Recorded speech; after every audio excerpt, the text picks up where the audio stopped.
नमस्कार, मैं हूँ प्रतिभा वर्मा और यूट्यूब पर ये मेरी पहली क्लास है। और इस वीडियो में हम सीजी सेट का पेपर 1 टीचिंग एप्टीट्यूड की महत्वपूर्ण टॉपिक को बहुत ही आसान भाषा में समझेंगे। यदि आप सीजी सेट परीक्षा की तैयारी कर रहे हैं तो वीडियो को अंत तक ज़रूर देखें, या ये वीडियो आपके लिए बहुत ही महत्वपूर्ण है। इस क्लास में जो इम्पोर्टेंट है वही पढ़ाया जाएगा, एग्ज़ाम में आने वाले टॉपिक्स, और मैं आपको PYQ भी बताऊंगी एग्ज़ाम में कैसे टाइप का क्वेश्चंस आता है। अब हम सीधे टॉपिक पर आते हैं। सबसे पहला टॉपिक है शिक्षण के स्तर, लेवल्स ऑफ टीचिंग।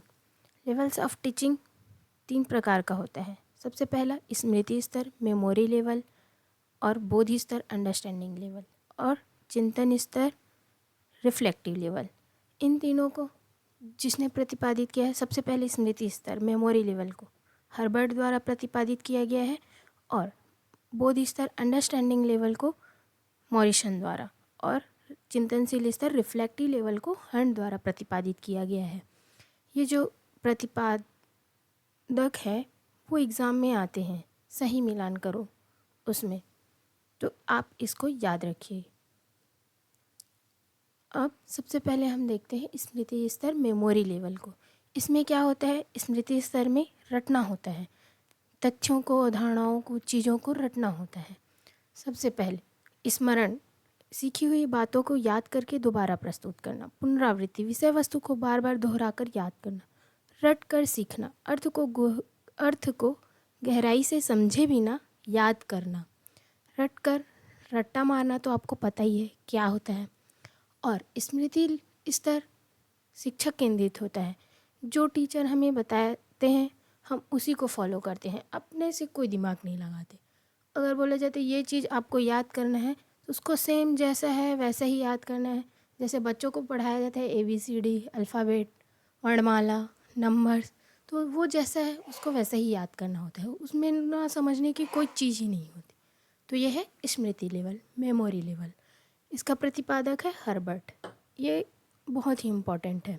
और जो मैं आपको शब्द बताई हूँ, स्मरण, पुनरावृत्ति, रटकर सीखना, शिक्षक केंद्रित, और ये संरचित प्रस्तुति। संरचित प्रस्तुति मतलब स्ट्रक्चर्ड प्रेजेंटेशन। विषय को क्रमबद्ध एवं व्यवस्थित ढंग से प्रस्तुत करना होता है। जैसे हमारे लिए सिलेबस होता है जो क्रमबद्ध एवं व्यवस्थित ढंग से हमारे लिए तैयार किया जाता है, हम सिलेबस के अनुसार ही पढ़ते हैं। ठीक, अब देखते हैं दूसरा, बोध स्तर, अंडरस्टैंडिंग लेवल। इसका प्रतिपादक है मॉरिसन। अब हम बोध स्तर में क्या होता है, स्मृति स्तर में तो रट्टा मारना होता है, बोध स्तर में हमको समझ कर पढ़ना होता है। हम उसमें रट्टा नहीं मार सकते। रट्टा मारेंगे जो तथ्य होता है जिसको बदल नहीं सकते उस चीज़ को रट्टा मारते हैं, लेकिन बाकी जो समझने लायक होता है उसको समझते हैं। तो बोध स्तर में समझना होता है। इसका जो मुख्य शब्द कीवर्ड्स हैं, समझ, व्याख्या, अनुप्रयोग, शिक्षक एवं छात्र केंद्रित। समझ में विषयों के अर्थ और अवधारणाओं को समझना होता है। व्याख्या, सीखी ही हुई बातों को अपने शब्दों में समझाना। अनुप्रयोग, जो सीखी हुई ज्ञान है उसको हम नई परिस्थितियों में प्रयोग कैसे कर सकते हैं, वो अनुप्रयोग हुआ। शिक्षक एवं छात्र केंद्रित, इसमें बोध स्तर में शिक्षक और छात्र दोनों एक्टिव होते हैं। जैसे हम लैब में जाते हैं तो लैब में कोई भी एक प्रयोग होता है, उसको जब सबसे पहले टीचर हमको करके दिखाते हैं प्रयोग को, उसके बाद हम विद्यार्थी उस प्रयोग को दोहराते हैं, मतलब करते हैं। तो इसमें टीचर और स्टूडेंट दोनों सक्रिय हुए ना, तो ये टीचर स्टूडेंट सेंटर्ड हुआ बोध स्तर। अब हम देखते हैं चिंतनशील स्तर, रिफ्लेक्टिव लेवल। रिफ्लेक्टिव लेवल का प्रतिपादक है हंट।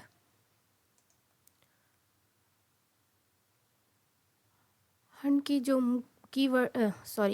चिंतनशील स्तर रिफ्लेक्टिव लेवल का जो कीवर्ड है, इसमें होगा चिंतन, विश्लेषण, संश्लेषण, समस्या समाधान, कौशल निर्माण, स्वतंत्र अधिगम और शिक्षक मार्गदर्शक के रूप में होता है। ये स्टूडेंट सेंटर्ड होता है चिंतनशील स्तर, क्योंकि इसमें स्टूडेंट एक्टिव होते हैं ना कि शिक्षक। शिक्षक केवल एक मार्गदर्शक और निर्देशक सहयोगकर्ता के रूप में होता है। चिंतन किसी विषय या समस्या पर गहराई से विचार करना। विश्लेषण क्या होता है? विश्लेषण में जो समस्या है या कोई टॉपिक है उसको हम विभिन्न भागों में विभाजित करके छोटे छोटे रूपों में समझते हैं, वो होता है विश्लेषण। और संश्लेषण, संश्लेषण विभिन्न विचारों एवं तथ्यों को जोड़कर नया निष्कर्ष निकालना। संश्लेषण मतलब सृजन करना, कोई भी नया चीज़ का निर्माण करना। जो पहले से सीखा हुआ चीज़ है, सीखे हुए चीज़ है, विचारों तथ्यों को जोड़कर जो हम निष्कर्ष निकालते हैं वो संश्लेषण होता है। समस्या समाधान, कोई भी टॉपिक है कि कोई भी कार्य है, उसमें हम सबसे पहले चिंतन करके समस्या देखते हैं और उसका समाधान खोजते हैं कि क्या समस्या है। ठीक। अब कौशल निर्माण, कौशल निर्माण क्या होता है? सोचने, निर्णय लेने एवं तर्क करने की क्षमता विकसित करना। और स्वतंत्र अधिगम, स्वतंत्र अधिगम क्या होता है? इंडिपेंडेंट लर्निंग, विद्यार्थी स्वयं सीखने और खोज करने का प्रयास करता है। मतलब वो स्वयं जो करेगा वो स्वयं की जिम्मेदारी में करेगा, स्वयं निर्णय लेगा। ठीक। तीसरा है शिक्षक मार्गदर्शक, शिक्षक निर्देशन और सहयोग प्रदान करता है।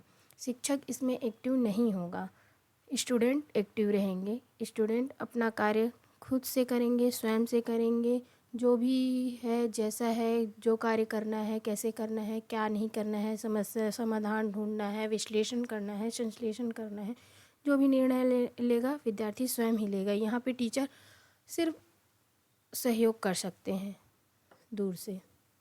ठीक है, अब हम समझ गए। एक वन वर्ड में हम समझते स्मृति स्तर। स्मृति स्तर में क्या होता है? रट्टा मारना होता है, याद करना होता है। इसका कीवर्ड्स क्या है? पुनरावृत्ति, स्ट्रक्चर्ड प्रेजेंटेशन और याद करना। बोध स्तर का कीवर्ड है समझ, व्याख्या, अनुप्रयोग, टीचर सेंटर्ड होता है। और स्मृति स्तर टीचर सेंटर्ड होता है और बोध स्तर शिक्षक और छात्र दोनों केंद्रित होते हैं, दोनों एक्टिव होते हैं। चिंतनशील स्तर स्टूडेंट सेंटर्ड होता है, इसमें चिंतन, विश्लेषण, संश्लेषण, समस्या समाधान, कौशल निर्माण, तर्क, स्वतंत्र अधिगम इसमें होता है। अब हम देखते हैं कि एग्ज़ाम में क्वेश्चन कैसे आता है। सीजी सेट 2024 में आया हुआ क्वेश्चन है, सूची 1 से सूची 2 की जोड़ी बनाएं। शिक्षण का स्तर और मुख्य समर्थक मतलब प्रतिपादक किसने दिया। सबसे पहले देखेंगे स्मृति स्तर हर्बर्ट, बोध स्तर मॉरिसन, चिंतनशील स्तर हंट। अब हम देखेंगे कि इसका सही समर्थक कौन है। स्मृति स्तर में हम देखे हैं हर्बर्ट, तो इसका आंसर इसमें ए में फर्स्ट आएगा। तो हम ऑप्शन में देखेंगे ए में फर्स्ट किस ऑप्शन में है, तो ए में है, बी में है, सी में नहीं है तो सी को हम कट कर देंगे, डी में नहीं है तो डी को हम कट कर देंगे। अब हम इस ए और बी में अपना आंसर ढूंढेंगे। बोध स्तर का प्रतिपादक समर्थक कौन है? मॉरिसन, तो बी में सेकंड आएगा। तो बी में सेकंड किस में है? ए में है, तो इसका आंसर ए हो जाएगा। बी में नहीं है तो बी गलत हो जाएगा। तो इस प्रकार हम आंसर निकालते हैं, तो इसका आंसर ए होगा। अब देखते हैं नीचे शिक्षार्थियों की कुछ विशेषताएं सूचीबद्ध है, उन विशेषताओं की पहचान करें जो प्रभावी शिक्षण में मदद करते हैं। प्रभावी शिक्षण में इसका मेन क्या जानना है हमको? प्रभावी शिक्षण में विद्यार्थी की विशेषता क्या है।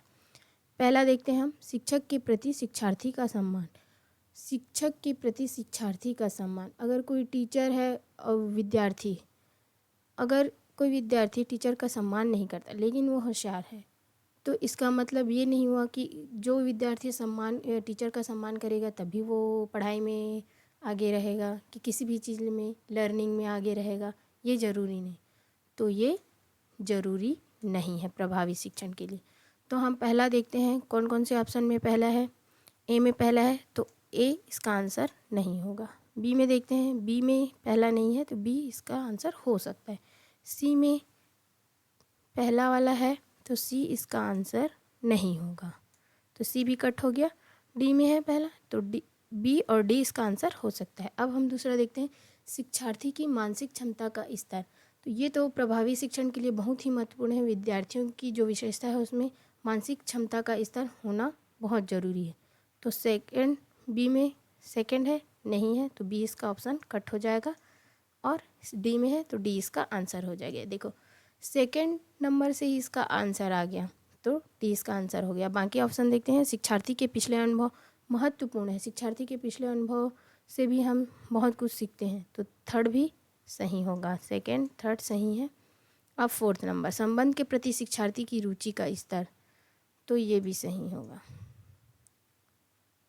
और इसमें शिक्षार्थी के पारस्परिक संबंध का स्तर, इसमें अगर दो दोस्तों के बीच संबंध अच्छा है तो ज़रूरी नहीं है कि वो बच्चा होशियार ही रहेगा, वो बच्चा गधा ही रहेगा। वो होशियार भी हो सकता है और कमज़ोर भी हो सकता है। तो ये प्रभावी शिक्षण के लिए महत्वपूर्ण नहीं है। समाज के बारे में शिक्षार्थी का दृष्टिकोण होना बहुत ज़रूरी है। तो ऑप्शन सेकंड, थर्ड और सिक्स, ये वाला आंसर हमारा सही होगा। अब देखते हैं, ये यूजीसी नेट में आया हुआ क्वेश्चन है। निम्नलिखित में से शिक्षण और अधिगम के समझ तथा चिंतनशील स्तर से संबंधित कथन है। इसमें बोध स्तर, अंडरस्टैंडिंग लेवल और रिफ्लेक्टिव लेवल, चिंतनशील स्तर। कथन एक, शिक्षण और अधिगम का समझ स्तर तथ्यात्मक सूचना संबंधों को समझने तथा सामान्यीकरण के लिए और जीवन में उसकी प्रयोग के लिए अधिग्रहण पर आधारित है। कथन एक में समझ स्तर के बारे में बता रहा है।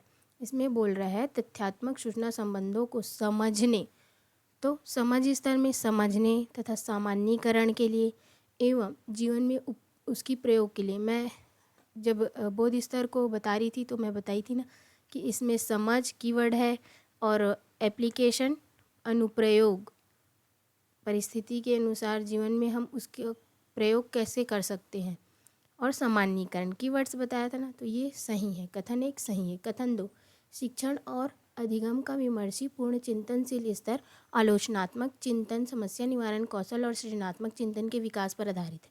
चिंतनशील स्तर में हमने क्या पढ़ा था? चिंतन, संश्लेषण, विश्लेषण, कौशल निर्माण और समस्या समाधान। सृजनात्मक, संश्लेषण ही सृजनात्मक है ना, तो ये भी कथन सही है। इसमें बोल रहे हैं ना चिंतनशील स्तर आलोचनात्मक चिंतन, समस्या निवारण कौशल और सृजनात्मक चिंतन के विकास पर आधारित है।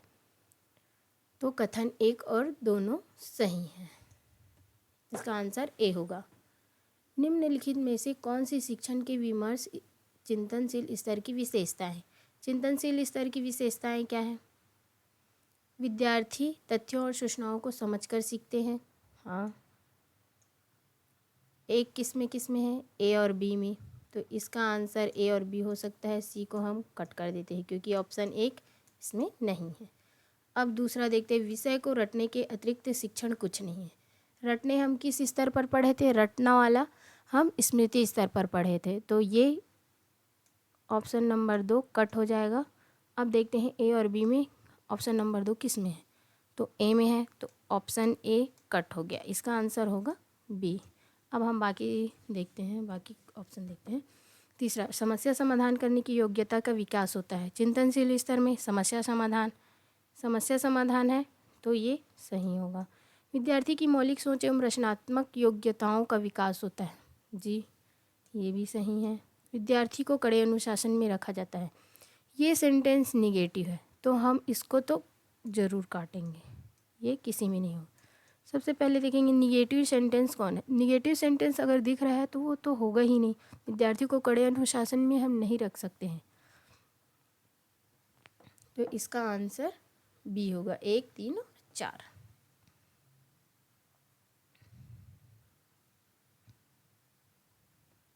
देखो इसमें कारण भी बताया है।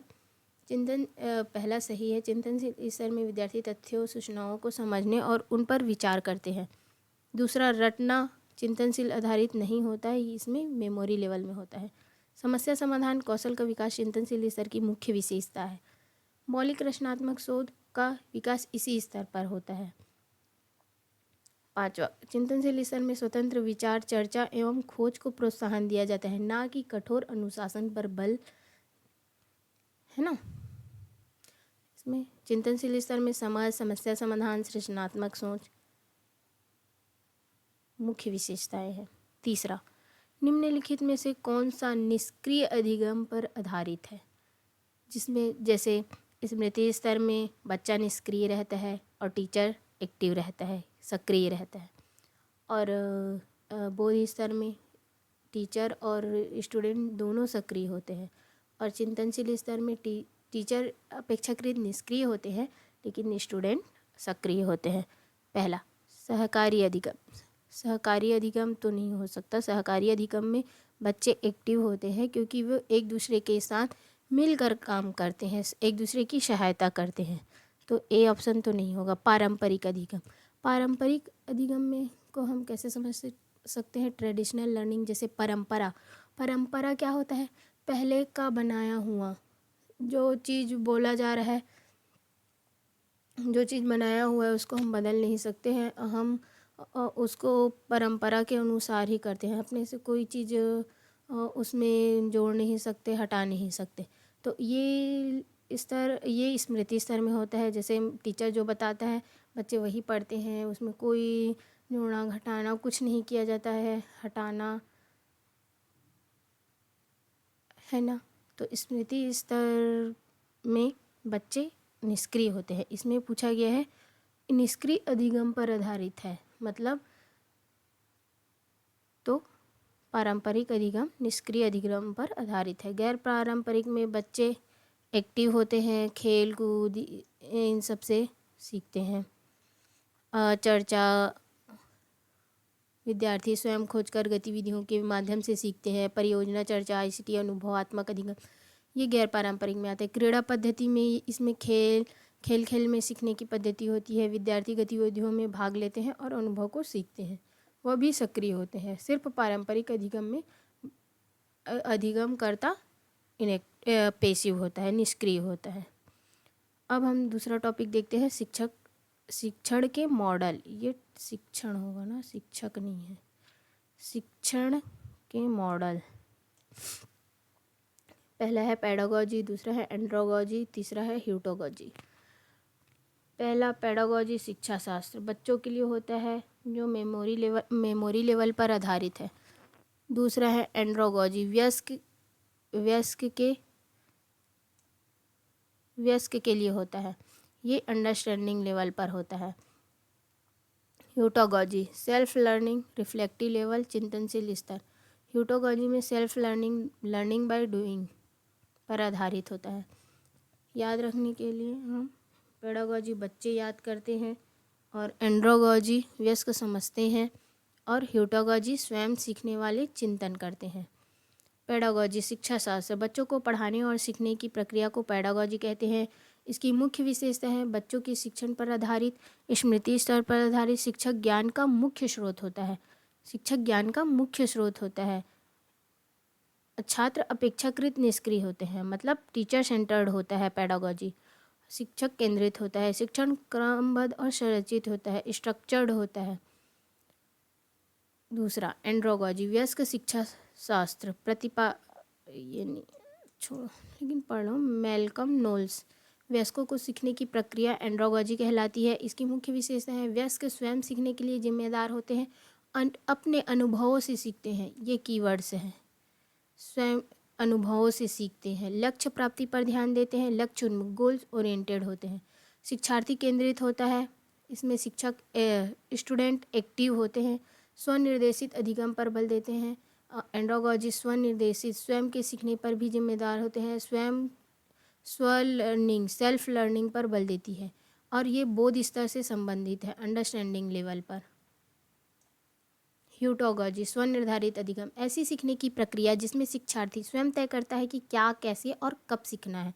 इसकी मुख्य विशेषता है करके सीखना, लर्निंग बाय डूइंग पर बल दिया गया है।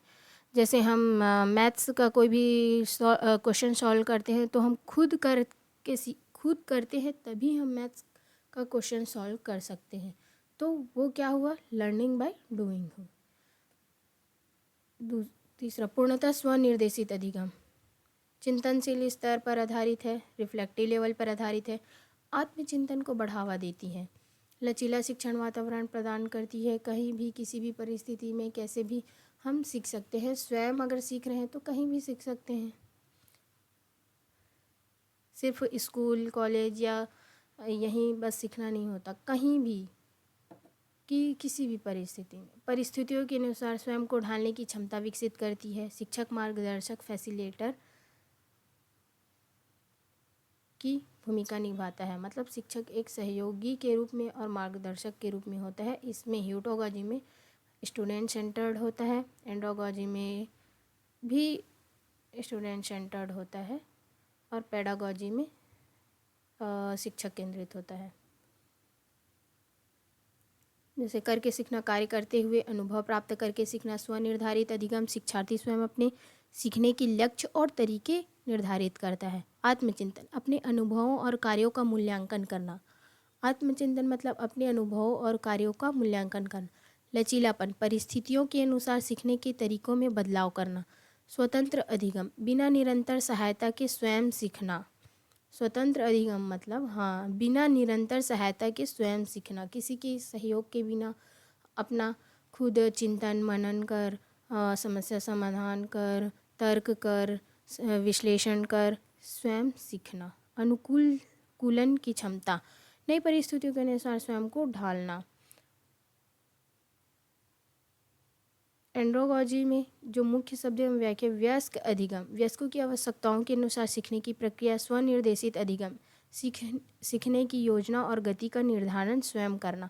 अनुभव आधारित अधिगम, पूर्व अनुभवों से सीखना। लक्ष्य उन्मुख, सीखने पर स्पष्ट उद्देश्य होना कि हम इस चीज़ के लिए अगर कुछ चीज़ सीख रहे हैं तो उसका उद्देश्य होगा सीखने का। शिक्षार्थी केंद्रित, शिक्षार्थी की आवश्यकताओं और रुचियों को महत्व देना। अब हम देखते हैं कॉग्निशन, मेटाकॉग्निशन और सिचुएटेड कॉग्निशन। ये सबसे महत्वपूर्ण टॉपिक है।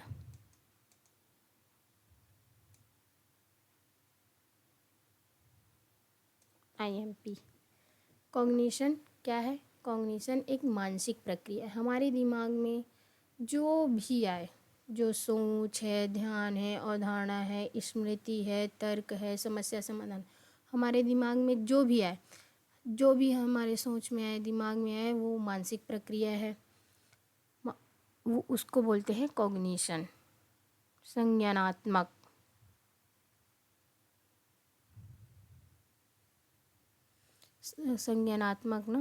संज्ञानात्मक में क्या होता है? जानकारी को प्राप्त करने, समझने, याद रखने और उसका उपयोग करने की मानसिक प्रक्रिया को कॉग्निशन कहते हैं, संज्ञान कहते हैं। संज्ञान।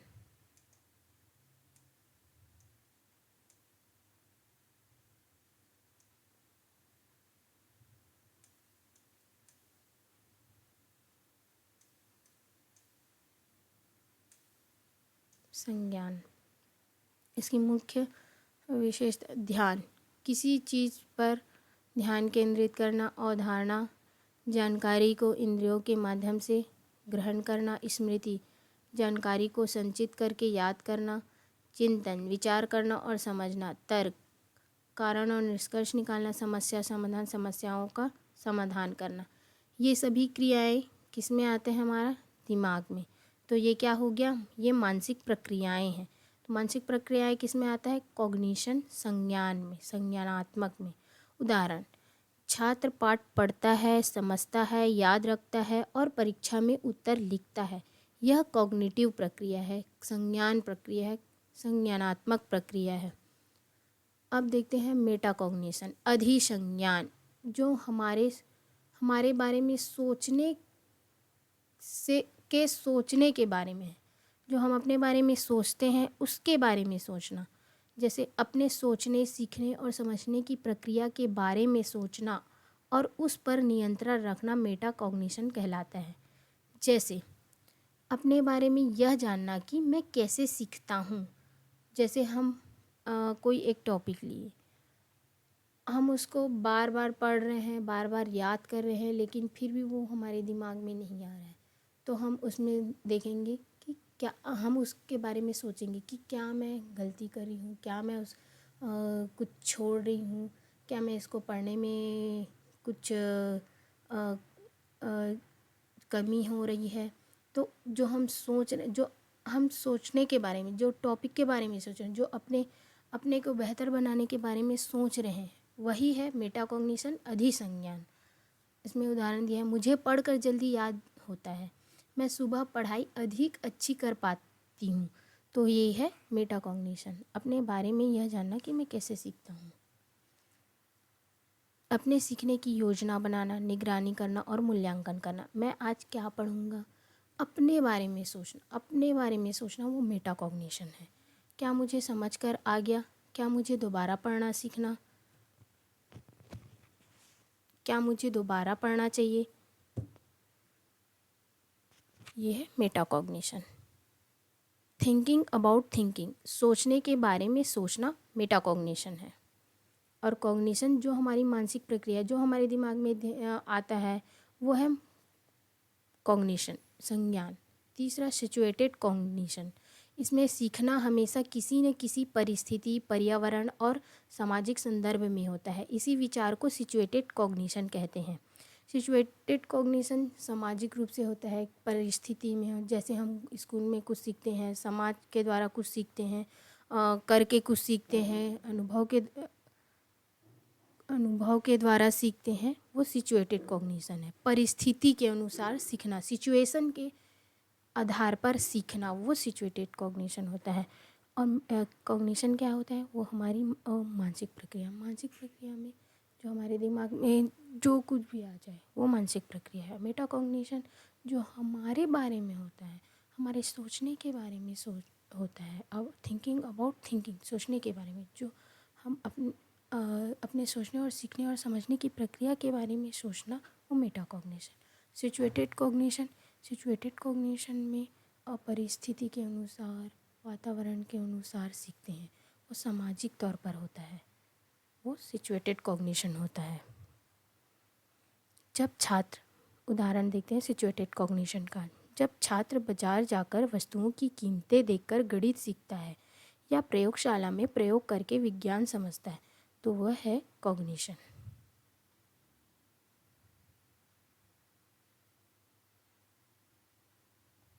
क्वेश्चन को बाद में करते हैं हम लोग।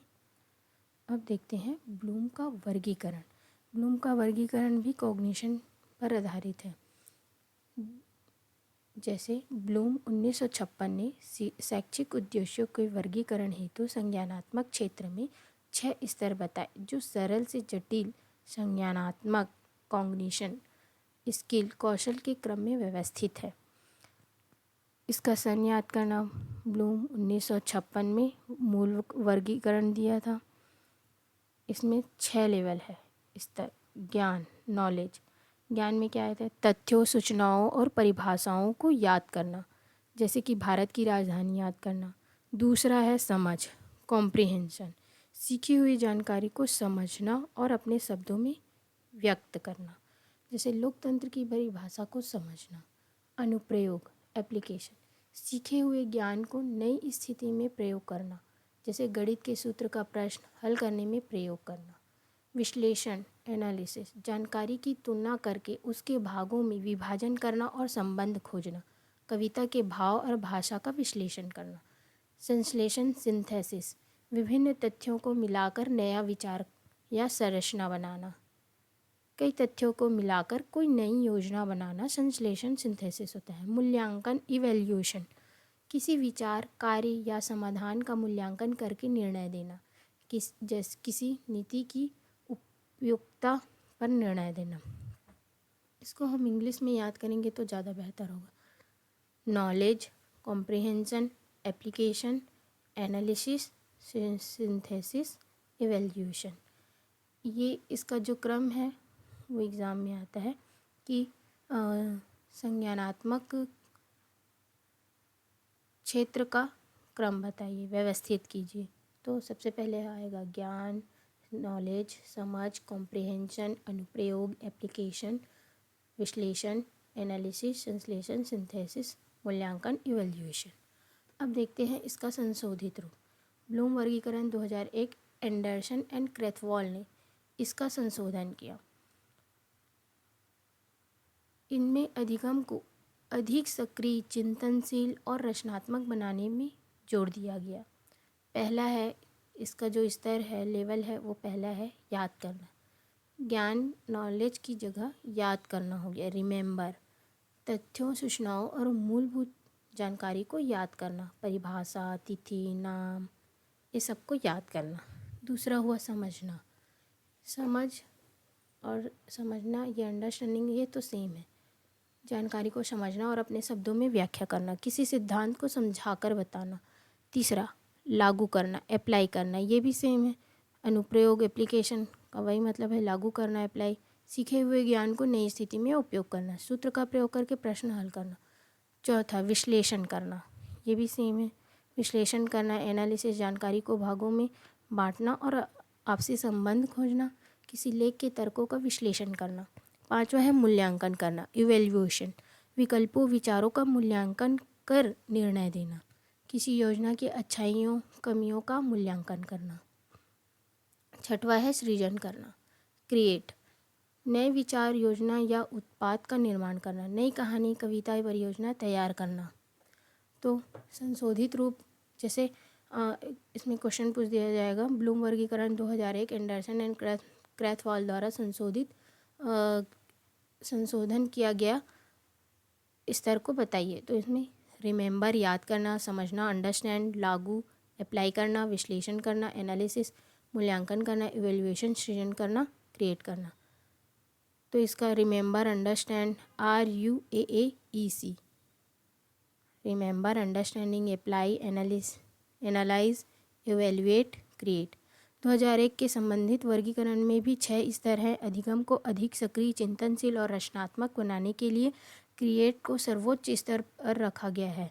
यह क्रम सरल से जटिल चिंतन कौशल का है।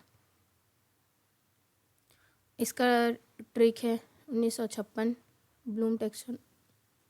ब्लूम का वर्गीकरण 1956, KCAASE, knowledge, comprehension, application, analysis, synthesis, evaluation. और 2001 संशोधित रिवाइज्ड वर्गीकरण है RUAAEC। इसमें जो सृजन करना है, 1956 वाले में संश्लेषण पहले आ जाता है, सृजन करना, और मूल्यांकन बाद में। लेकिन संशोधित रूप में मूल्यांकन पहले आएगा और सृजन बाद में आएगा। ब्लूम का वर्गीकरण में 3 प्रमुख क्षेत्र, डोमेन है। सबसे पहला संज्ञानात्मक क्षेत्र, कॉग्निटिव डोमेन, और दूसरा आएगा भावात्मक क्षेत्र, अफेक्टिव डोमेन। तीसरा आएगा मनोगत्यात्मक क्षेत्र, साइकोमोटर डोमेन। ये तीनों महत्वपूर्ण है, याद करना है। संज्ञानात्मक, कॉग्निटिव डोमेन, और भावात्मक, अफेक्टिव डोमेन, और मनोगत्यात्मक क्षेत्र, साइकोमोटर डोमेन। सबसे पहला देखते हैं संज्ञानात्मक क्षेत्र, कॉग्निटिव डोमेन। यह क्षेत्र ज्ञान, सोच, तर्क, समझ, विश्लेषण और समस्या समाधान से संबंधित है। एंडरसन एंड क्रेथवॉल 2001 संशोधित रूप वाला। इसमें मस्तिष्क प्रक्रियाओं का विकास होता है। संज्ञानात्मक मतलब, कॉग्निटिव मतलब हम लोग पढ़े हैं, इनमें हमारे मस्तिष्क में जो भी आता है, ज्ञान, सोच, तर्क, विश्लेषण, संश्लेषण, समस्या समाधान, मूल्यांकन, सृजन करना, हमारे दिमाग से जो भी हमारी मानसिक मतलब दिमाग में जो भी आता है, जो भी प्रक्रिया होता है, वो संज्ञानात्मक क्षेत्र में आएगा। इसका स्तर देखेंगे हम, रिमेंबर, याद करना, अंडरस्टैंडिंग, समझना, अप्लाई, लागू करना, एनालाइज, विश्लेषण करना, इवेल्युएट, मूल्यांकन करना, क्रिएट, सृजन करना। अब देखते हैं भावात्मक क्षेत्र, अफेक्टिव डोमेन। भावात्मक मतलब तो समझते होंगे, यह क्षेत्र भावनाओं, दृष्टिकोण, मूल्यों, रुचियों, अभिवृत्तियों से संबंधित है। यह बताता है कि व्यक्ति भावनात्मक रूप से कैसे प्रतिक्रिया करता है और मूल्य विकसित करता है। ये इसका कीवर्ड है, मूल्य, प्रतिक्रिया। जैसे किसी को लाइक करना, हेट करना, मूल्य, रुचि, भावना, किसके प्रति कैसी भावना है, ये सब भावात्मक क्षेत्र में आ जाता है। इसका स्तर है रिसीविंग, ग्रहण करना, किसी घटना विचार पर ध्यान देना और उसे स्वीकार करना रिसीविंग होता है। रिस्पॉन्डिंग, जो हम रिसीव किए हैं, जिस घटना को हम स्वीकार किए हैं उसको प्रतिक्रिया देना, स्वेच्छा से भाग लेना और प्रतिक्रिया व्यक्त करना। रिस्पॉन्डिंग के बाद वैल्यू, जो हम ग्रहण किए हैं और प्रतिक्रिया दी हैं उसको मूल्य देना, महत्व देना, पसंद करना, किसी विचार कार्य को महत्व देना और पसंद करना। ऑर्गेनाइजिंग, संगठित करना, विभिन्न मूल्यों को एक प्रणाली में संगठित करना ऑर्गेनाइजिंग होता है। कैरेक्टराइजिंग, चरित्रीकरण, मूल्यों को अपने व्यक्तित्व का स्थायी और स्वाभाविक भाग बना लेना, उसको अपने चरित्र में ले आना। ये होता है भावात्मक क्षेत्र। भावात्मक क्षेत्र में 5 स्तर है: receiving, responding, valuing, organising, characterising. RRVOC। इसको इंग्लिश में याद करोगे तो ज़्यादा अच्छा होगा, क्योंकि एग्ज़ाम में इंग्लिश और हिंदी दोनों देता है। जो चीज़ हिंदी में समझ में आ रहा है उसको हिंदी में देख लो, जो चीज़ इंग्लिश में समझ में आ रहा है उसको इंग्लिश में देख लो। तीसरा है मनोगत्यात्मक क्षेत्र, साइकोमोटर डोमेन। यह क्षेत्र शारीरिक कौशल, मांसपेशी समन्वय और शारीरिक गतिविधियों को करने की क्षमता से संबंधित है। यह करके सीखना और कौशल विकास पर केंद्रित है। जैसे इसका स्तर देखते हैं, इसका भी 5 स्तर है। पहला, इमिटेशन, अनुकरण करना। किसी भी चीज़ को हम देखें, जैसे कोई डांस कर रहा है, गाना गा रहा है, बोल रहा है, कुछ भी कर रहा है, करना, कुछ भी करना, उसको देखकर हम सीखते हैं, वो हो गया अनुकरण। दूसरों को देखकर उनकी नकल करना। मैनिपुलेशन, संचालन, निर्देशों के अनुसार किसी कार्य कौशल को करना। प्रिसीजन, परिशुद्धता, कौशल को बिना त्रुटि के सटीकता और कुशलता से करना। कौशल को बिना त्रुटि के सटीकता और कुशलता से करना। आर्टिकुलेशन, समन्वय, विभिन्न कौशलों गतिविधियों का समन्वय करके कार्य करना। न्यूट्रलाइजेशन, स्वाभाविकरण, कौशल का स्वाभाविक, सहज और स्वतः हो जाना। बार बार प्रैक्टिस करने के बाद, सीखने के बाद वो हमारे स्वभाव में सहज स्वतः ही आ जाता है। जैसे हम जैसे औरतें हैं, वो खाना बनाती हैं, अब उनको उस चीज़ में वहीं पे रहना नहीं पड़ता, मतलब वो स्वतः ही कर लेती हैं, सहजता से खाना बनाना सीख लेती हैं। मतलब सहजता से खाना बना सकती हैं, सहजता से कोई भी सब्ज़ी बना सकती हैं, कुछ भी बना सकती हैं, अगर उसको वो कार्य करना आ जाता है तो। हम इसको ऐसे याद करते हैं, संज्ञानात्मक क्षेत्र हमारे दिमाग में होता है। भावात्मक क्षेत्र हमारे हार्ट, हम हृदय से कोई भी भाव, कोई भी मूल्य, रुचि, कोई भी प्रतिक्रिया प्रकट करते हैं। और मनोगत्यात्मक क्षेत्र हमारा शरीर, हमारे शरीर का वहाँ पे उपस्थित होना जरूरी है। कौशल, अगर कोई भी कौशल निर्माण कर रहे हैं, कोई भी शारीरिक गतिविधि कर रहे हैं, तो हमारे पूरे शरीर का होना बहुत ज़रूरी है। तो जैसे हम गाड़ी चला रहे हैं, जैसे हम फ़ोन में बात करते हुए गाड़ी चला रहे हैं, ये मनोगत्यात्मक क्षेत्र में आ गया। हम चाय बना रहे हैं या हम कुछ भी कर रहे हैं, साइकिल चलाना, ये मनोगत्यात्मक क्षेत्र में आ गया। भावात्मक क्षेत्र में फीलिंग, हंसना, हाँ, ये भावना, हंसने की भावना आएगी तभी तो हंसेंगे ना। रोना, दुख, सुख, ये भावात्मक क्षेत्र में आ गया।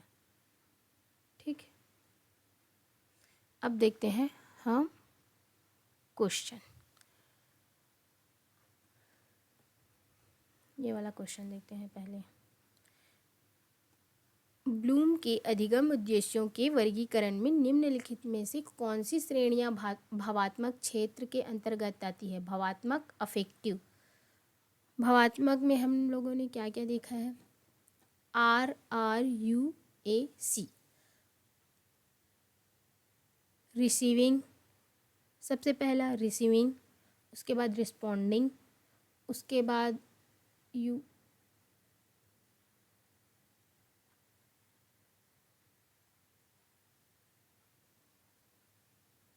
रिसीविंग, रिस्पॉन्डिंग, फिर वैल्यूइंग, ऑर्गेनाइजिंग, कैरेक्टराइजिंग। तो इसमें हम देखते हैं, ये तो होगा प्राप्त करना रिसीविंग, रिस्पॉन्डिंग ये भी होगा।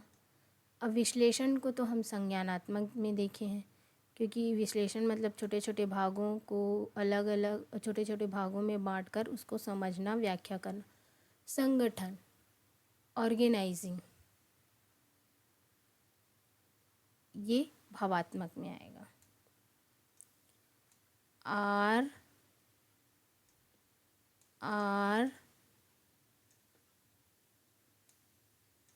We O C.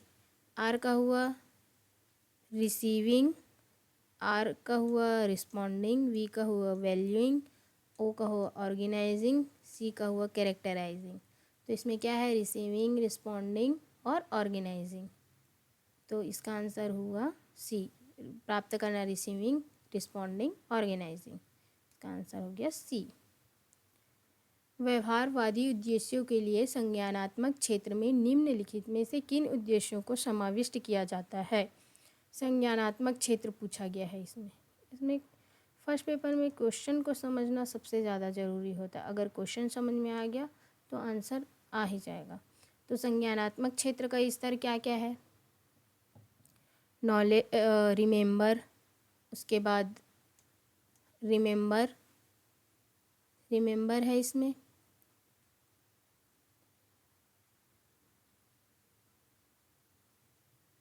वैल्यूइंग तो अभी देखे हैं, भावात्मक में आएगा तो बी नहीं आएगा। समझ, कॉम्प्रिहेंशन आएगा। इवैल्यूएशन, मूल्यांकन, संज्ञानात्मक में ही आएगा। यथार्था तो नहीं है। ये है ज्ञान, समझ, इवैल्यूएशन, एप्लीकेशन, विश्लेषण, संश्लेषण, मूल्यांकन। ए, सी और ई इसका आंसर होगा। मूल्यांकन, कॉम्प्रिहेंशन, समझ और ज्ञान, ए इसका आंसर होगा संज्ञानात्मक क्षेत्र में। संज्ञानात्मक क्षेत्र। अब ये वाला क्वेश्चन देखते हैं। शिक्षक उद्देश्यों के अधोक्रम में संज्ञानात्मक व्यवहारों का सही क्रम पहचानिए। मैं बताई थी ना, इसका सही क्रम भी आता है, वो चाहे वो संज्ञानात्मक हो, भावात्मक हो, मनोगत्यात्मक हो। इसमें देखेंगे पहला ज्ञान, नॉलेज, उसके बाद ज्ञान आएगा, उसके बाद क्या आएगा? नॉलेज, बोध आएगा, कॉम्प्रिहेंशन। तो इसमें ज्ञान, सी में है ज्ञान, उसके बाद बोध, उसके बाद तीसरा होगा अनुप्रयोग, फिर विश्लेषण पहले आएगा, फिर संश्लेषण। तो इसका आंसर होगा सी।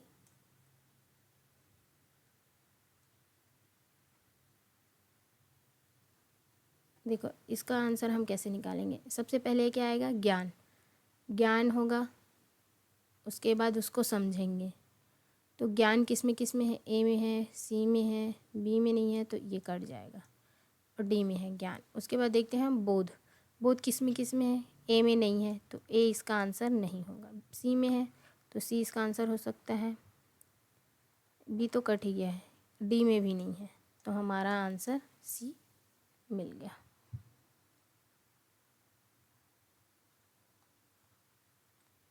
अब हम ये वाला क्वेश्चन देखते हैं। शिक्षा शास्त्री प्रारंभिक शिक्षा के लिए मातृभाषा को सर्वाधिक उपयुक्त माध्यम इसलिए मानते हैं कि, ये सीजी सेट का क्वेश्चन है, कि अन्य भाषा कठिन होता है। शिक्षा शास्त्री मतलब पेडागॉजी, प्रारंभिक शिक्षा। बच्चों को हम लोग को किस भाषा में पढ़ाना चाहिए? मातृभाषा में। तो मातृभाषा क्यों पढ़ाना चाहिए? क्योंकि अन्य भाषा कठिन होती है? नहीं, अन्य भाषा को अगर अन्य भाषा कठिन नहीं होती, कोई भी भाषा कठिन नहीं होता। अन्य भाषा निकृष्ट होती है, ये भी गलत है, ये निगेटिव वर्ड है। मातृभाषा में संज्ञानात्मक क्षमता का विकास होता है, ये सही हो सकता है। डी देखते हैं, अन्य भाषा के शिक्षक नहीं मिलते। नहीं, लगभग जो भाषा चलती है उसके टीचर तो मिलते हैं। तो इस वाले ऑप्शन में मातृभाषा में संज्ञानात्मक क्षमता का विकास होता है, तो ये वाला ऑप्शन सही है। मातृभाषा में जल्दी समझते हैं। घर में भी वही बातें होती है, स्कूल में भी उसी भाषा में बात करते हैं, तो बच्चे जल्दी सीखते हैं। इसलिए शिक्षा शास्त्री पेडागॉजी प्रारंभिक शिक्षा से मातृभाषा में करने से संज्ञानात्मक क्षमता का विकास होता है। जो सेंटेंस हमको ज़्यादा सही लगता है वही इसका आंसर होगा। संज्ञानात्मक क्षेत्र से क्या अभिप्राय है? ये सीजी सेट का क्वेश्चन है। संज्ञानात्मक क्षेत्र से अभिप्राय है पढ़ने की क्षमता, लिखने की क्षमता, बोलने की क्षमता या जानने पहचानने की। संज्ञान क्या होता है? मानसिक प्रक्रिया है। मानसिक प्रक्रिया में तो हम पढ़ भी सकते हैं, लिख भी सकते हैं, बोलने की क्षमता भी होती है।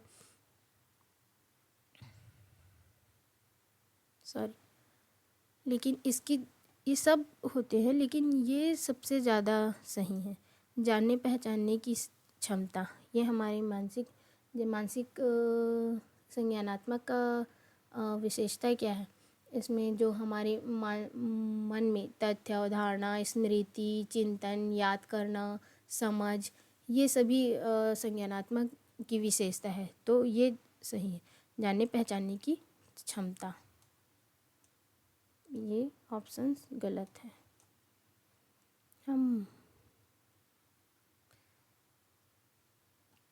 पढ़ना तो दिमाग से ही होता है, और लिखना तो हाथ से होता है, बोलना मुंह से होता है, लेकिन जो जानने पहचानने की क्षमता वो दिमाग की प्रक्रिया होती है।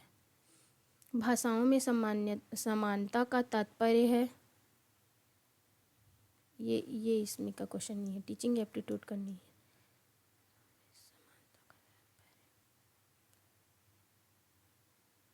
अर्थगत, इसमें इसका आंसर अर्थगत आ सकता है।